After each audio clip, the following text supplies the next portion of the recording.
ಜಿಲ್ಲೆಯ ಹಲವು ಸಮಸ್ಯೆಗಳ ಚರ್ಚೆಗೆಂದು ಬಾಗಲಕೋಟೆ ಜಿಲ್ಲಾ ಪಂಚಾಯಿತಿಯಲ್ಲಿ ಇಂದು ಸಾಮಾನ್ಯ ಸಭೆ ಕರೆಯಲಾಗಿತ್ತು. ಆದರೆ ಸಭೆಗೆ ಬಂದವರಿಗೆ ಜವಾಬ್ದಾರಿ ಇದ್ದಂತೆ ಕಾಣಲಿಲ್ಲ. ಜಿಲ್ಲಾ ಪಂಚಾಯತ್ ಸದಸ್ಯರು ಮತ್ತು ಕೆಲ ಅಧಿಕಾರಿಗಳು ನಿದ್ರೆಗೆ ಜಾರಿದ್ರು. ಇನ್ನು ಕೆಲವರು ಮೊಬೈಲ್ನಲ್ಲಿ ಮಾತನಾಡುವುದರಲ್ಲೇ ಬ್ಯುಸಿಯಾಗಿದ್ರು. ಕೆಲವರು ಮಾತ್ರ ಚರ್ಚೆಗಳಲ್ಲಿ ಗಂಭೀರವಾಗಿ ಭಾಗವಹಿಸಿದ್ರು. ಕ್ಷೇತ್ರದ ಸಮಸ್ಯೆಗಳ ಬಗ್ಗೆ ಧ್ವನಿ ಎತ್ತಲಿ ಅಂತ ಜನರು ಮತ ಹಾಕಿ ಆರಿಸಿ ಕಳುಹಿಸಿದ್ರೆ ಜನಪ್ರತಿನಿಧಿಗಳಿಗೆ ಮಾತ್ರ ಜವಾಬ್ದಾರಿ ಇದ್ದಂತೆ ಕಾಣಲಿಲ್ಲ. ಸಮಸ್ಯೆ ಬಗ್ಗೆ ಚರ್ಚಿಸುವ ಸಭೆಯಲ್ಲಿ ನಿದ್ರೆಗೆ ಜಾರುವುದು ಮತ್ತು ಮೊಬೈಲ್ಗಳಲ್ಲಿ ಕಾಲಹರಣ ಮಾಡೋದನ್ನ ನೋಡಿದ್ರೆ ಜನರು ಹಿಡಿಶಾಪ ಹಾಕುವುದು ಗ್ಯಾರಂಟಿ. ಎಂಥ ಜನಪ್ರತಿನಿಧಿಗಳನ್ನ ಆರಿಸಿ ಕಳುಹಿಸಿದಿವಪ್ಪ ಅಂತ ಜನರು ತಮ್ಮನ್ನ ತಾವೇ ಬೈದುಕೊಳ್ತಾರೋ ಏನೋ.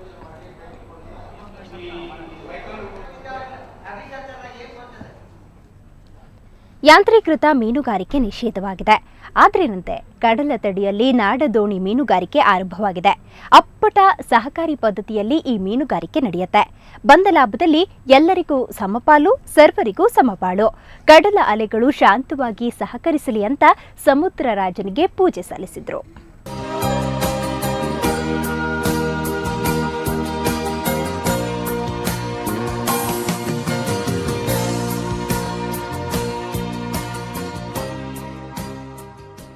ಆಳ ಸಮುದ್ರ ಮೀನುಗಾರಿಕೆಗೆ ನಿಷೇಧದ ಅವಧಿ ಮುಕ್ತಾಯವಾಗುತ್ತಿದ್ದಂತೆ ಮೀನುಗಾರರು ಸಾಂಪ್ರದಾಯಿಕ ನಾಡದೋಣಿಗಳಲ್ಲಿ ಕಡಲಿಗಿಳಿದಿದ್ದಾರೆ. ಕಡಲಿಗಿಳಿಯುವ ಮೊದಲು ಪೂಜೆ ನಡೆಸೋದು ಮೀನುಗಾರರ ಸಂಪ್ರದಾಯ. ಅದರಂತೆ ಮೊದಲು ಮೊಗವೀರರ ಕುಲದೇವತೆ ಕುಲಮಹಾಸ್ತ್ರಿ ಅಮ್ಮನವರಿಗೆ ಪೂಜೆ ಸಲ್ಲಿಸಲಾಯಿತು.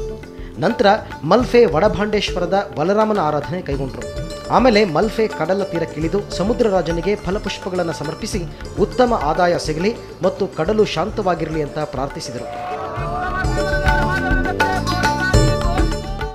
ಮೀನುಗಾರಿಕೆ ಪ್ರಾರಂಭ ಮಾಡುವಾಗ ನಾವು ದೇವರಿಗೆ ಪೂಜೆ ಕೊಟ್ಟು ಕುಲಮಾಸ್ತಿ ಅಮ್ಮನ ಸನ್ನಿಧಾನಕ್ಕೆ ಹೋಗಿ ಗಣಹೋಮ ಇಟ್ಟು ಆ ದೇವಿಗೆ ಅಲಂಕಾರ ಪೂಜೆ ಕೊಟ್ಟು ಆಮೇಲೆ ಬಲರಾಮ ದೇವಸ್ಥಾನಕ್ಕೆ ಬಂದು ಸಹಕಾರ ಪದ್ಧತಿಯಲ್ಲಿ ಈ ಮೀನುಗಾರಿಕೆ ನಡೆಯುತ್ತೆ. ಬಂದ ಲಾಭಾಂಶವನ್ನ ಎಲ್ಲರೂ ಸಮನಾಗಿ ಹಂಚಿಕೊಳ್ತಾರೆ. ಹೊಟ್ಟೆಪಾಡಿಗಾಗಿ ರಜಾ ಅವಧಿಯಲ್ಲೂ ಜೀವದ ಹಂಗು ತೊರೆದು ದುಡಿತಾರೆ. ಯಾಕಂದ್ರೆ ಮಳೆಗಾಲದಲ್ಲಿ ಇಂತಹ ದೋಣಿಯಲ್ಲಿ ಸಮುದ್ರಕ್ಕಿಳಿಯುವುದು ಸುಲಭದ ಮಾತಲ್ಲ. ಈ ಸಮಯದಲ್ಲಿ ಕಡಲು ಅಬ್ಬರಿಸುತ್ತೆ. ಆದರೆ ಈ ರೀತಿಯ ನಾಡದೋಣಿ ಮೀನುಗಾರಿಕೆ ಕೇವಲ ಸಂಪಾದನೆಗಾಗಿ ಮಾತ್ರವಲ್ಲ, ಮೀನುಗಾರರ ಸಂಪ್ರದಾಯವೂ ಹೌದು.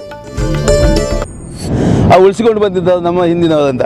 ಅದಕ್ಕಾಗಿ ನಾವು ಇದನ್ನು ಉಳಿಸಿಕೊಂಡು ಬರಬೇಕಂತ ಸತತ ಹೋರಾಟ ಮಾಡಿ ಈಗ 55 ದಿವಸದ ಅವಕಾಶ ನಮಗೆ ಸಿಕ್ಕಿದೆ.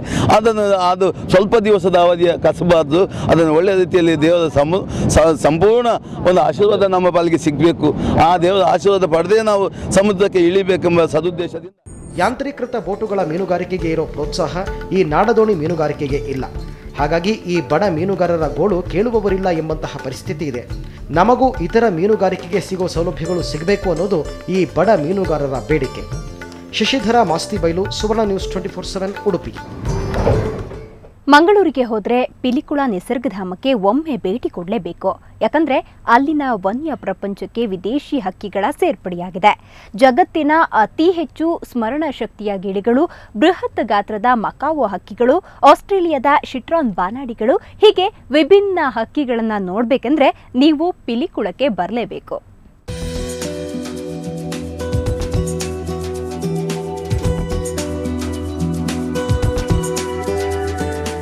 ಹೀಗೆ ಸ್ವಚ್ಛಂದವಾಗಿ ಹಾರಾಡ್ತಾ ಇರೋ ಹಕ್ಕಿಗಳು ಈಗ ಪಿಲಿಕುಳದ ವಿಶೇಷ ಆಕರ್ಷಣೆ.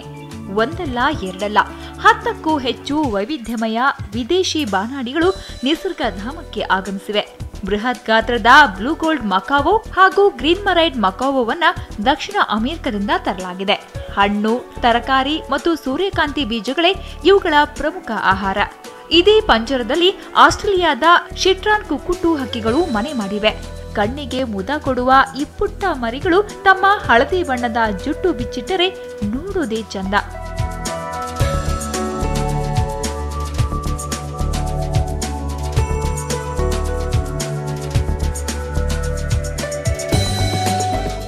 ಬ್ಲೂ ಅಂಡ್ ಗೋಲ್ಡ್ ಮಕಾವ್ ಅಂತ ಹೇಳಿ south American species. This is brought here from a friend of mine, so this has come here as a gift for the zoo. So and the lifespan of this bird is like 80 years in captivity.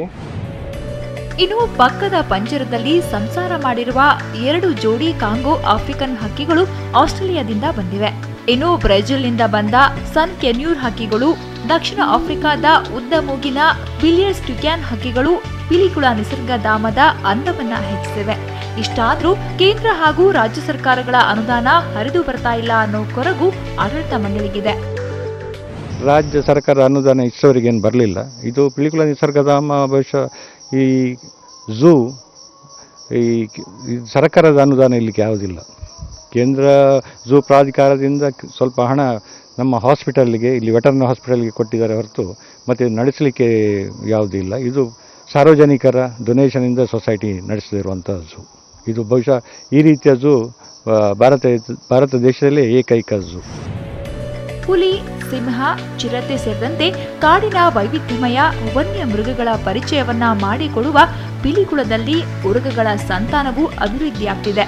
ಒಟ್ನಲ್ಲಿ ಇನ್ನು ಕೆಲವೇ ದಿನಗಳಲ್ಲಿ ಪಿಲಿಕುಳ ನಿಸರ್ಗಧಾಮ ವಿಶ್ವ ವನ್ಯ ಪ್ರಪಂಚದಲ್ಲಿ ವಿಶಿಷ್ಟ ಸ್ಥಾನ ಪಡೆದುಕೊಳ್ಳಲಿದೆ. ಸುಕೇಶ್ ಕುಮಾರ್, ಸುವರ್ಣ news 24/7 Mangaluru.